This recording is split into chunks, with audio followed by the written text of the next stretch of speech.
Some people can't even function without creating. Essentially, his performance was low key. He was very chill, stripped down, low key, and people love that performance. No one said anything. A lot of times when people do things as artists, it's intentional. Industry typical. Also, just when it comes to men and women do tend have to do more.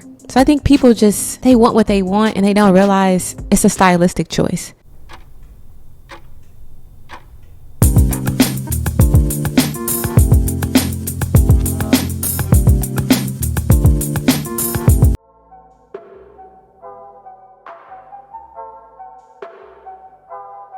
Let's get into today's episode. Hello, everybody. Welcome. Whether you are creative or whether you are not, we are going to talk about today our personal creativity, a little bit of what's happening in the media with entertainers and creatives, and how can we get ourselves on track as creatives to be better, to grow, to beat the doubts, all of what have you.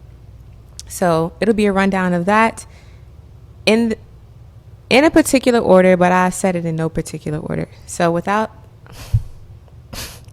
I'm trying to do this all in one take. So without further ado, let's get into today's first episode of This Is For The Creatives. So before we get started on today's episode, my name is Q. Hello, SciCam.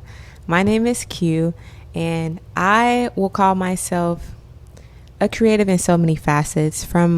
And this is a quick backstory, just so you can get an idea of myself. I've been creating and using a camera and making music for so long. I grew up super creative. I got my first camera when I was about to graduate high school. So for me, I love creativity. I was making videos when I was young with my friends, like way before YouTube and all that took off. So this was just something that I love to do. I was making blogs, all these things. But somehow along the way, life and adulthood got in the way and I lost sight of that. So this is me coming back to that. I graduated from UCSD with a degree in media studies. And I'm also pursuing a master's in human behavior psychology. And my art, personally, I would say is a cross and intersection between how humans move, work, what they do, the struggles, particularly Black humans as well. And just what that looks like creatively. I'm still trying to find my angle in my lane regarding that, but that is a gist, I guess, of what is expressed through my art. I also like to do other stuff as well, stuff for fun, creatively. I want to make short films, feature films, just trying to find what I want to say, because I just don't want to make things. If you are creative and you know that, a lot of times our work, it pours out into us, and it's just like, this is one of those things that like I just have to do. Like I have to make it. I have to photograph this. I have to photograph that. I have to record this. I have to record that. I have to sing. I have to write, right? It's just certain things you have to do. I started, I would say, in photography, and then I went into music. I never really got into film, but when I was younger, I did film and different things like that. And I wanted to get a degree where I could learn about creativity and artistry in a way that allowed me to communicate my full self. So that's what I did. I'm not a super big school person, but going to school to learn how to be a better and authentic creative, bar none. Like, I would recommend it if you are creative and if you want to make meaningful work. And if you don't want to make meaningful work, that's your business. You can make whatever you want, right? Art and creativity is its own thing, right? So it's your interpretation is what your interpretation is. Everyone may see it differently. So it is what it is. Literally, it is what it is. But yeah, that's a little bit about me. Today's topic we're going to get into is a creative check-in. That's the first thing we're always going to talk about, is a creative check-in. And I want to talk about this week that I create this week and what I did to get myself going. I was hanging out with some friends this week, and I did have my camera with me, and we were at the campfire, and I was just shooting the fire and just the environment and being outdoors and actually hearing like the crickets and like, you know how you watch those YouTube videos where people actually recreate fires, like AI or like, like you put on the screen to go to sleep, like a fireplace. It felt like that, but it was like real life. So I created that this week. And I also, probably my favorite thing that I did actually last night was repurpose an old photo from the past, put it in Lightroom and gave it life and posted it. That to me felt really good because it brought the photo to life. It didn't feel old. So that's something I did creatively this week. Something I didn't get to do creatively this week that I did want to do though was I have a photo documentary page called iPhoto Black, and I'll link it below, where I photograph Black people living life, whether I catch them and shoot them or whether I just see them, like street photography vibe. I have a page for that. So if you're interested in those kind of photos and that kind of like photo style, you can check out the page. Link below. It's on Instagram. But I didn't get to shoot for that this week, and it was only because of my environment, right? I'm in a place where it's a little bit more suburban. It's not city-like. There's not a lot of artists. And I just could not find anybody that I felt compelled to shoot. The environment and just how I felt when I had my camera. Because I bought my camera around many places. I was at the mall. I went to a vintage farmer's market. I just did not feel compelled to shoot. And it's probably because I just wasn't in the right place. And also there were a few people that I did see, right, that I wanted to shoot and capture them like street photography style. But I did have my camera on me, but I didn't have a zoom lens, so I couldn't get up close on them. I had like a 20 millimeter lens, so I needed something to zoom in and like shoot them real fast, and I couldn't. But that's probably the bummer for me this week is I didn't get to do that. That was on me. Timing and everything and location is just what made that happen. So this part of the podcast, we get to talk about more famous creatives and artists. And there's an article right now. As you know, Coachella is going on. And, you know, everyone does it big. If you know that one time, I'm not a big Coachella follower, but I know that it happens that people perform. But Beyonce, I remember she had this really, really famous Coachella performance where, you know, I don't think people knew she was headlining, but she just went all out. She just went crazy. And there's this debate right now. I guess it was on X or Twitter, whatever, about Justin Bieber's low-key Coachella performance. And they're saying it's a sexism debate about, you know, his performance compared to Sabrina Carpenter's. Essentially, his performance was low-key, lackluster, what have you, right? My take on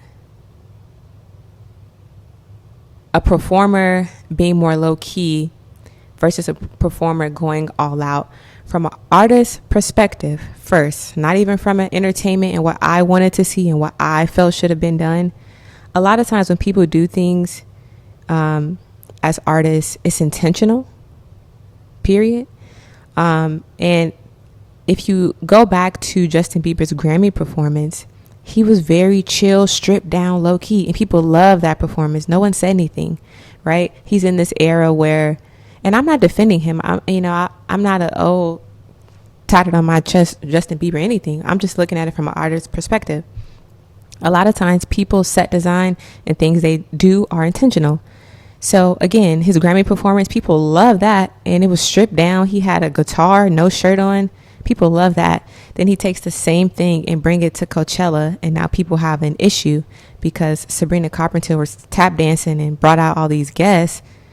It's like, okay, but that's the era that he's in with his music and his style and how he wants to portray himself right now. So why is that a problem?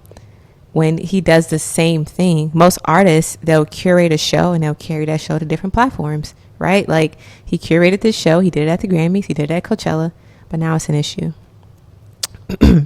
Now, on the flip side of that, I'll say from an industry perspective and also from the sexism perspective, that was from an artist's perspective, is that industry typical, also just when it comes to men and women do tend to have to do more on stage and with their performance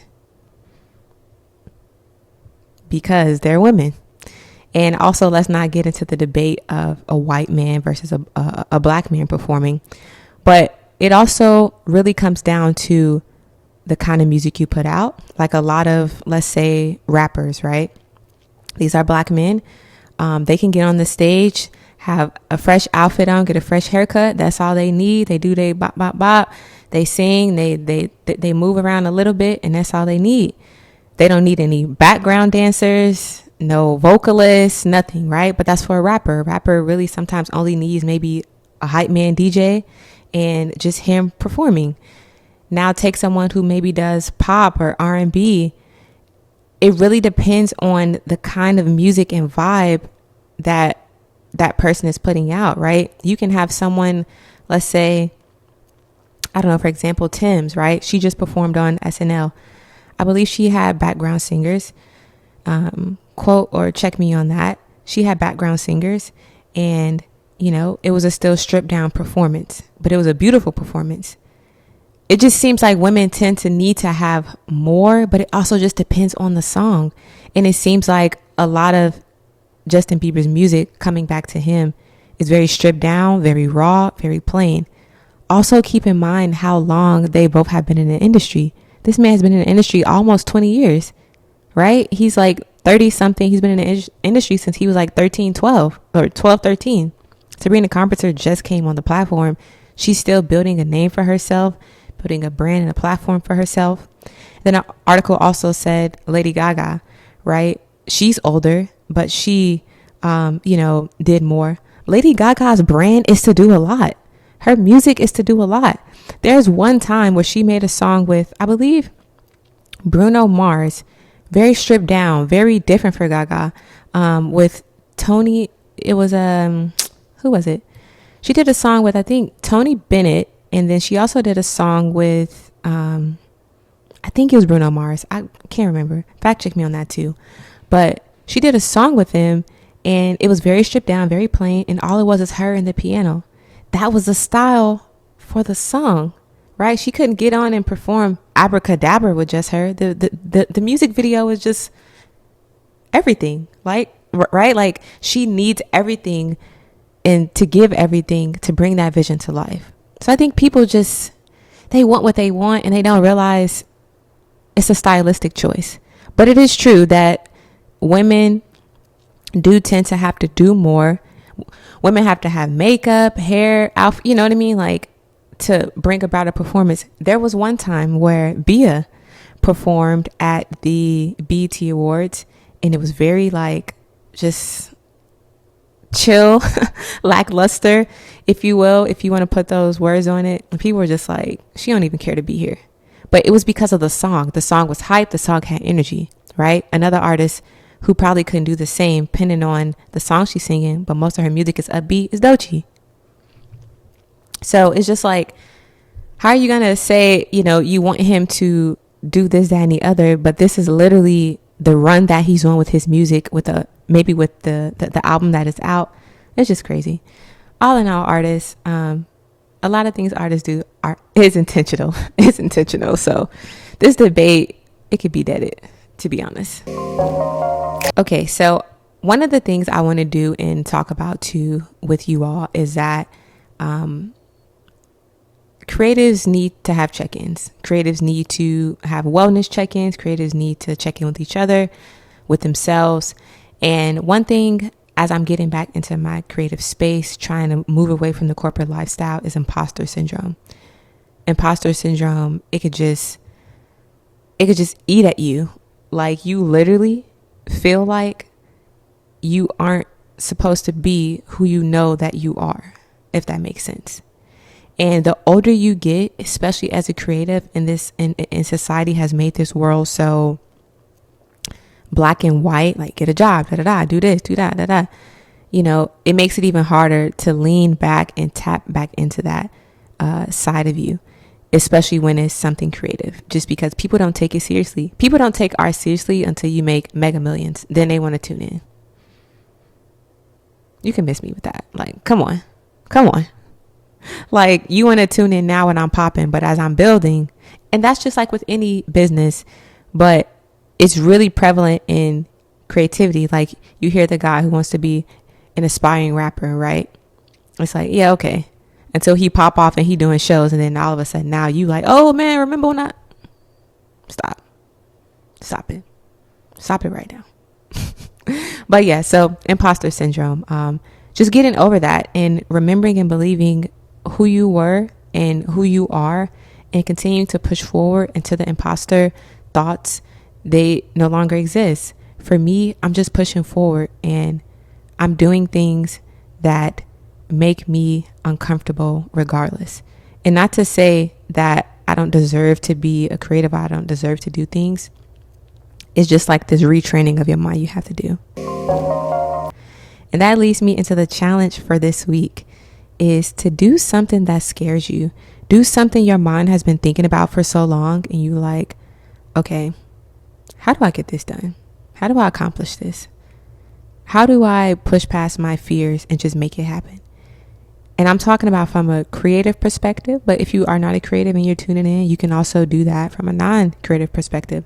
But what I mean is, shoot something or do a project or write something that you think is like out of your wheelhouse. Do something creative that scares you. I feel like the more you live on your edge, and I'm learning, the more you live on your edge, good things come from it. So that would be my take. I hope you guys enjoyed this podcast. This is for the creatives. My name is Q. I am signing out. I hope to see you in the next episode, and we can keep chatting and growing and learning and discussing and pushing past our fears as creatives, because we deserve to be seen, heard, experienced. I mean, yeah. All right, guys. Thanks so much for watching. I'll see you guys in the next episode. Peace.